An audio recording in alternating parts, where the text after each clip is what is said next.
G'day and welcome to Wine Week. I'm Danny. And I'm Brad. Brad, this week you're going to kick us off. I'm going to kick off with a Chardonnay from the Coonawarra. Coonawarra is probably not that well known for its Chardonnays, but this one comes in as a genuine bargain out of that region. This is the Brands of Coonawarra Chardonnay. It's from the 2005 vintage, fairly recently released, and this one comes in at a steal at around the sort of $16, $17 mark. This Chardonnay has great complexity and depth of flavour for a wine at that price. Normally you'll be looking at well over $20, close to $30 to get a Chardonnay that both has a bit of fruit flavour but also a bit of complexity added by the oak. This has got some good handling of the oak, but it's not overdone. It's all in good balance and has a good sort of crisp finish at the end.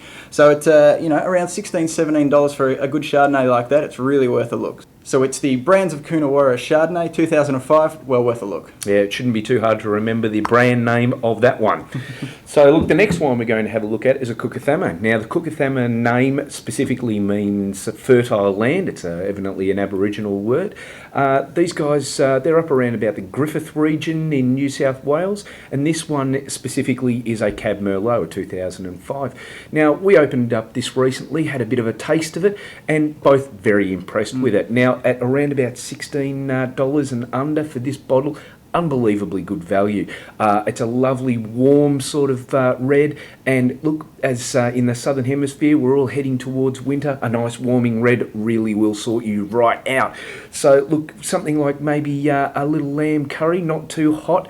Something like this would sit perfectly with it. It's sweet but not overdone, subtle but still beautiful flavours in there, and at that sort of price, a bloody good buy. So look out for that, the Coonawarra 2005 Cab Merlot. Yeah, and a real bargain at about the $15 mark there.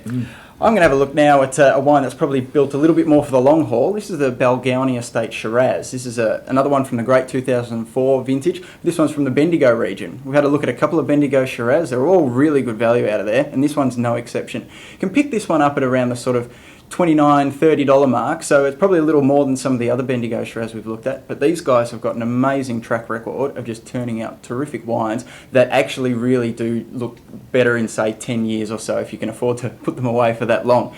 This is, as I said, probably a bit more richer style Shiraz, so it's well placed to go well with your sort of your barbecue meats and your steaks, things like that. It's got good intensity of flavour, real sort of good complexity already, even though it's quite a young wine, but as I said, if you can put them down for a few years, it will start to develop those secondary characteristics which are just fantastic. So it's the Balgownie Estate Shiraz from Bendigo, well worth a look. Yeah, and if you can afford to put one down for 10 years, make sure you call one of us to come around and help you open it up. Right. Anytime. Look, thanks for joining us on Wine Week. We'll see you again next week. See you next week.